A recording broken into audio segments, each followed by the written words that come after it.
नमस्कार दोस्तों, अमेरिका और इजराइल मिलकर ईरान के ऊपर भीषण युद्ध शुरू कर दिया है। बीते दिन इजराइल ईरान में 400 मिसाइलों को लॉन्च किया, जिससे ईरान में तबाही मच गई। मगर ईरान रात में इजराइल पर ताबड़तोड़ मिसाइलों और ड्रोन से हमला किया, जिससे इजरायली बंकरों में छुपते हुए नजर आ रहे हैं। ईरान को पूरी तरह से तबाह करने के लिए डोनाल्ड ट्रंप ने ऐलान कर दिया है। डोनाल्ड ट्रंप का कहना है कि ईरान को परमाणु बम किसी भी कीमत पर हम बनाने नहीं देंगे। ईरानी आर्मी सरेंडर कर दे, नहीं तो एक तरफ से सब मारे जाएंगे। इजराइल और अमेरिका के गठजोड़ के सामने खामनेई झुकने को तैयार नहीं है। स्थिति भयावह होती जा रही है। वहीं पर रूस के राष्ट्रपति व्लादिमीर पुतिन ने अमेरिका को धमकाते हुए ईरान के साथ खड़ा हो गए हैं, जिससे ईरान में और ज्यादा तनाव बढ़ गया है। अमेरिका की क्रूज मिसाइलें ईरान के आसमान में जाती हुई देखी गई हैं। बताया जा रहा कि अगर ये युद्ध लंबा चल गया तो ईरान अपनी मिसाइलों से इजराइल को पूरी तरह से छलनी कर देगा। अमेरिका ईरान की मिसाइलों को नष्ट करने की रणनीति को तैयार कर लिया है। अगर अमेरिका ईरानी मिसाइलों को तबाह कर दिया तो खामनेई को बुरी तरह से मारने की तैयारी को अंजाम दे दिया जाएगा। हजारों ईरानी नागरिकों को मारे जाने की खबर है। वहीं इजराइल में मौत की कोई भी खबर सामने नहीं आई है और अमेरिका पूरी तरह से सुरक्षित है, क्योंकि अमेरिका पर कोई भी हमला ईरान अभी तक नहीं कर पाया है। ईरान सिर्फ और सिर्फ अमेरिका के सैन्य ठिकानों पर, जो दुनिया के अलग अलग अरब कंट्री में अमेरिका के सैन्य ठिकाने हैं, वहीं पर ही तबाही मचाता हुआ ईरान दिख रहा है। ईरान अभी तक अमेरिका के ऊपर हमला करने की हिम्मत नहीं कर पाया है। अब आपको मैं सबसे बड़ी बात बताने जा रहा हूं कि ईरान का साथ सभी मुस्लिम देश छोड़ दिए हैं। ईरान अब इस वक्त अकेली पड़ गया है। अमेरिका और इजराइल के साथ जंग लड़ रहा है। सवाल है कि जब मुस्लिम देश ही मुस्लिम देश का समर्थन नहीं कर सकते हैं, तो किस प्रकार से खामनेई का समर्थन कोई और देश करता हुआ नजर आएगा। आपको बता दें कि ईरान का तानाशाह खामनेई ने भारत के कश्मीर को हमेशा विवादित बताया है और भारत के विरोध में हमेशा खड़ा हुआ है और कश्मीर को हमेशा पाकिस्तान के हिस्से में बताता हुआ नजर आया है। इसलिए इस युद्ध में किसके पक्ष में खड़ा होना भारत को जरूरी है, यह सबसे बड़ा सवाल है। वहीं पर बड़ी खबर पंजाब से आ रही है। पंजाब के बरनाला में राहुल गांधी मजदूर महारैली को संबोधित करते हुए प्रधानमंत्री मोदी पर सीधा हमला बोला है। प्रधानमंत्री मोदी जिस प्रकार से भारत और अमेरिका ट्रेड डील किए हैं, इस डील से भारत में तूफान आ सकता है, भयंकर तूफान आ सकता है, इस प्रकार की बात राहुल गांधी कहते हुए नजर आ रहे हैं। राहुल गांधी ने साफ कहा कि प्रधानमंत्री मोदी अपने निजी स्वार्थ के लिए भारत को बर्बाद कर दिया है। भारत के किसान अब तबाह हो जाएंगे। सोचिए, जब बिना टैक्स का प्रोडक्ट अमेरिका का भारत में बिक्री होगा, भारत में बिकेगा, तो भारत की अर्थव्यवस्था कहां पर जाएगी और कहां तक टिक पाएगी। भारतीय किसानों की जो फसल है वह किस पैमाने पर भारत में बेची जाएगी, यह सबसे बड़ा सवाल है। अमेरिका भारत में अखरोट, दाल, कपास, सोयाबीन, बादाम सहित कई प्रोडक्ट भारत में बेचना शुरू कर दिया है। साथ ही राहुल गांधी ने बड़ा आरोप लगाया है कि प्रधानमंत्री मोदी भारत के लोगों का पूरा डेटा अमेरिका को दे दिया है। से बोल रहा हूं, तूफान आने वाला है। जब अमेरिका के अखरोट आएंगे, बादाम आएंगे, सेब आएंगे, दाल आएगा, कपास, सोयाबीन, तूफान आएगा। दूसरी बात, हमारा पूरा का पूरा डेटा, जो हमारे देश का भविष्य है, वो पूरा का पूरा नरेंद्र मोदी ने दे दिया।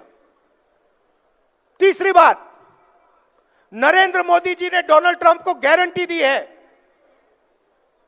कि हर साल हिंदुस्तान 9 लाख करोड़ रुपए अमेरिका के प्रोडक्ट्स खरीदेगा।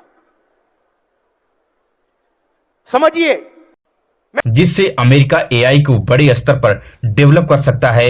जो सबसे बड़ी पूंजी भारत की थी, उसे 21वीं सदी में प्रधानमंत्री मोदी अमेरिका को सौंप दिए हैं। यह सबसे खतरनाक बात है।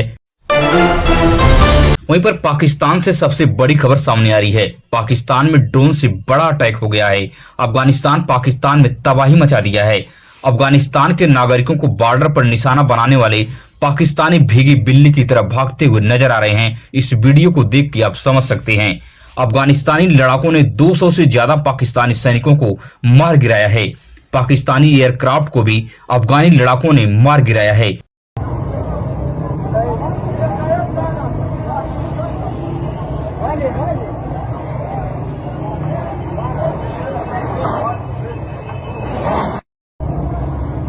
पाकिस्तान जंगी मैदान को छोड़कर भागता हुआ नजर आ रहा है। पिछले 8 घंटे से पाकिस्तान की तरफ से कोई भी जवाबी कार्रवाई नहीं हुई है, मगर अफगानिस्तानी लड़ाकों ने पाकिस्तान में घुसकर 150 से ज्यादा सैन्य चौकियों को कब्जा कर लिया है। बताया जा रहा कि अफगानिस्तान के हमले से पाकिस्तान में 500 से ज्यादा लोगों की मरने की खबर सामने आ रही है। इधर ईरान में भी अमेरिका और इजराइल मिलकर तबाही मचाए हुए हैं।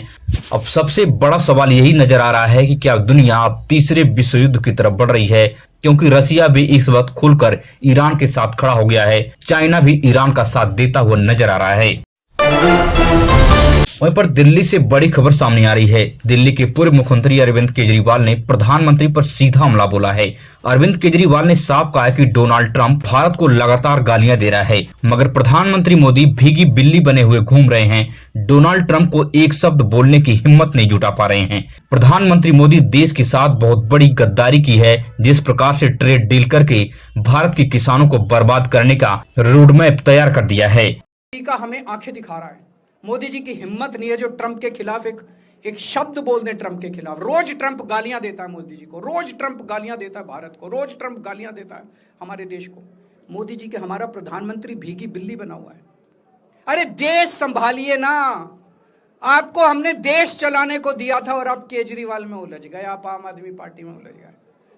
आज अमेरिका हमें आंखें दिखा। प्रधानमंत्री मोदी को देश संभालने को लिए दिया गया था, मगर प्रधानमंत्री मोदी यहां पर केजरीवाल से लड़ते हुए नजर आ रहे हैं। डोनाल्ड ट्रंप मनमानी डील करवा लिया है, जिससे देश की अर्थव्यवस्था में भारी तबाही देखी जा सकती है। आने वाले समय में जब अमेरिका का प्रोडक्ट भारत में बिना टैक्स का बिकेगा, तो सोच लीजिए भारत का जो किसान है वो अपने ऊपर टैक्स लगवाकर किस तरह से अपने ही प्रोडक्ट को बेचवा पाएगा। इसलिए इस प्रकार के सवाल पूछने से प्रधानमंत्री मोदी बौखला जाते हैं और ईडी सीबीआई का छापा विपक्षी पार्टियों के ऊपर लगवाते हैं और ईडी सीबीआई की एजेंसियां विपक्षी पार्टी के नेताओं को पीछे लगा देते हैं कि ताकि ये लोग सवाल न पूछ पाएं। अब बड़ी खबर सामने आ रही है कि कांग्रेस नेता राशिद अल्वी ने मुस्लिमों को लेकर बड़ा बयान दे दिया है। कांग्रेस नेता राशिद अल्वी ने साफ कहा कि मुस्लिम नेता तो लगातार बनते जा रहे हैं, लेकिन इस वक्त मुस्लिम लीडरशिप की जरूरत है। जो असदुद्दीन ओवैसी में नजर आ रही है वह मुस्लिमों के बड़े नेता बनकर उभरे हैं। जब तक मुस्लिम लीडरशिप को आप डेवलप नहीं करेंगे, ओवैसी नेता बनते चले जाएंगे और वो बन गए। आपने उनकी परफॉर्मेंस देखी है बिहार के अंदर, महाराष्ट्र के अंदर। आज अवैसी सबसे बड़े नेता माने जा रहे हैं मुसलमानों के। तो इसलिए हर समुदाय का लीडरशिप डेवलप होनी चाहिए।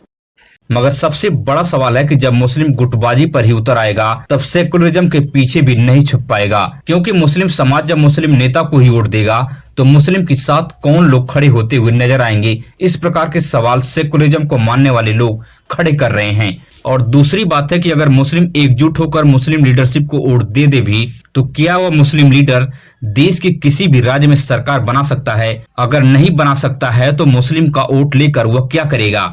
तो वह वही काम करेगा कि वह किसी भी पार्टी के साथ जाकर गठबंधन करेगा और कुछ मंत्री पद लेकर वहां पर वह मौज करेगा। तो फिर आज के समय में और मुस्लिम लीडरशिप बनाने में क्या फर्क है? अब मैं आपको सबसे बड़ा उदाहरण बिहार का देना चाहता हूं। बिहार में AIMIM पार्टी के 5 विधायक हैं। जो असदुद्दीन ओवैसी के 5 विधायक हैं, वह इस वक्त क्या दबाव बना पा रहे हैं बीजेपी और JDU की सरकार के ऊपर। बीजेपी और JDU मिलकर बिहार में जो भी करना है वह कर पा रही है, चाहे जो बुलडोजर चलाना हो, चाहे जिसके ऊपर एक्शन लेना हो, सब कुछ कर रही है। लेकिन क्या AIMIM पार्टी वहां पर कोई भी कंट्रोल करने में कामयाब हो पा रही है? यह सबसे बड़ा सवाल आज के समय में मुस्लिम समाज को पूछना होगा, क्योंकि जिस प्रकार से आपको भड़काया जा रहा है, क्योंकि 2027 का उत्तर प्रदेश का चुनाव बहुत करीब है, लगभग 1 साल ही बचे हैं। इस बीच में इस प्रकार की बयानबाजी इसलिए भी की जा रही है ताकि मुस्लिम वोट बैंक में बड़े पैमाने पर सेंधमारी की जाए। एक तरफ असदुद्दीन ओवैसी मुस्लिम वोट को काटें, दूसरी तरफ चंद्रशेखर आजाद भी मुस्लिम वोट को काटते हुए नजर आ रहे हैं, क्योंकि बहुत से लोग चंद्रशेखर से प्रभावित हैं। और तीसरी तरफ बहन मायावती जी की तरफ भी मुस्लिम वोट का रुख कुछ तो है ही। इस प्रकार से मुस्लिम वोट जब कई धड़े में बटेगा और इतनी बड़े पैमाने पर वोट की कटौती करने के बाद अपने आप एक पार्टी को फायदा हो जाएगा, यह आप समझ भी सकते हैं। अगर आप भी देश और दुनिया से बड़ी खबरें देखने में दिलचस्पी रखते हैं तो हमारे इस चैनल को सब्सक्राइब कीजिए। वीडियो अपने दोस्तों रिश्तेदारों तक शेयर कीजिए। मिलेंगे इस तरह से नई वीडियो में नई सूचना के साथ। धन्यवाद।